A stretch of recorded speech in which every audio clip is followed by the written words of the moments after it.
Ma San Zago non è solo Serie C maschile. Il club padovano infatti ha obiettivi importanti anche per il proprio vivaio. In particolare il settore femminile è in pieno fermento, con 6 squadre iscritte ai campionati FIPAV provinciali, dalle bambine dell'Under 12 alle ragazze della prima divisione, a cui si aggiunge il gruppo del mini volley con 60 piccoli atleti.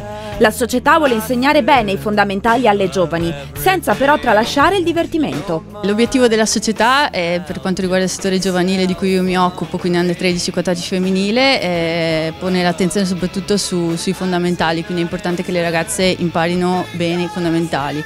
Il gruppo Under 13 che ho ha lavorato bene l'anno scorso, ce l'avevo l'anno scorso anch'io, e quest'anno sta facendo un po' più fatica per quanto riguarda la parte gioco, perché abbiamo inserito gli schemi nuovi, quindi doppio palleggiatore, la penetrazione alla seconda linea, fanno un po' più fatica sotto questo punto di vista, ma cerchiamo di lavorare bene sui fondamentali in modo che siano aiutate e favorite.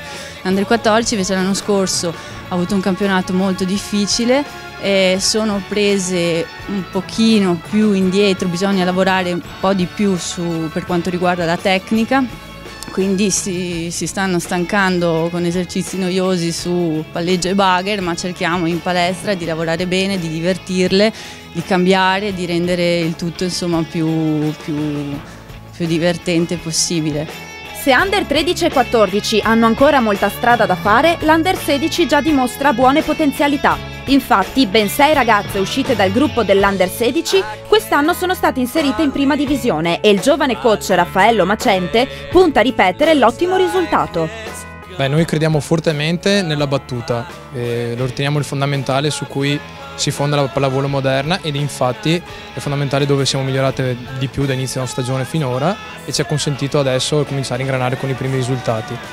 La fatica che abbiamo fatto quest'anno è stata a integrare un gruppo, quello del 97, che negli ultimi 2 anni aveva vinto praticamente una partita, e questo ci ha costretto, assieme al mio collega Favaron, di fare un lavoro dal punto di vista proprio della motivazione e del carattere, che ha portato adesso dei risultati. Abbiamo 3 atlete 97 titolari e riusciamo a portare a casa le partite, cosa che inizio stagione non era preventivabile. A San Zago si cerca di sviluppare un settore giovanile femminile di qualità per garantire un ricambio continuo alla prima squadra, sponsorizzata da Steel Group, che milita in prima divisione.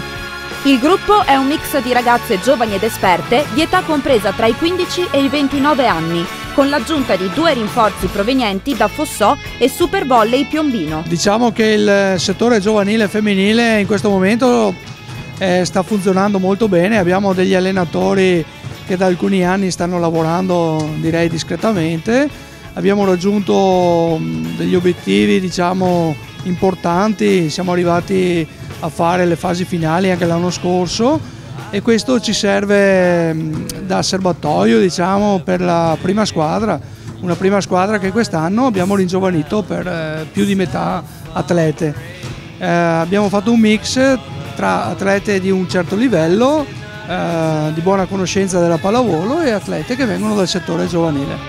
La squadra di quest'anno è composta principalmente da 2 gruppi, un gruppo di ragazze giovani che affrontano per il primo anno il campionato di prima divisione, e un gruppo invece di persone un po' più esperte che hanno già svolto più campionati di questo livello, insomma. E infatti rispetto all'anno scorso è questa la grossa novità, l'inserimento di queste giovani che hanno dato dei buoni risultati negli anni scorsi nei propri campionati giovanili. La squadra ha visto in loro la possibilità di creare anche un gruppo per il futuro. Giovani che logicamente sono inesperte, e quindi il ruolo dell'allenatore è quello di riuscire a dare loro quella sicurezza e quella tranquillità all'interno del gruppo, e che praticamente permetta loro di entrare in campo con sicurezza e con fiducia. Le atlete della Steel Group hanno iniziato la stagione con risultati altalenanti, ma le doti tecniche, il buon feeling dello spogliatoio e i correttivi adottati da coach Rizzato potranno presto dare i risultati sperati. Noi dobbiamo sicuramente migliorare nella ricezione, che è uno dei punti dove assolutamente bisogna lavorare di più, e poi soprattutto su che cosa? Sulla continuità di gioco. Cioè noi, una volta commesso l'errore, dobbiamo pensare subito all'azione successiva, dobbiamo annullare l'errore fatto prima e continuare nella loro continuità, dando logicamente più gioco e più continuità al gioco. questo sicuramente ci potrà migliorare e poi in futuro togliersi delle buone soddisfazioni. Siamo molto affiatati fra di noi, anche se il gruppo è composto da ragazzi di età diversa. In spogliatoio c'è un bel feeling, in palestra anche, molto spesso usciamo anche dopo le partite, quindi si crea un bel gruppo.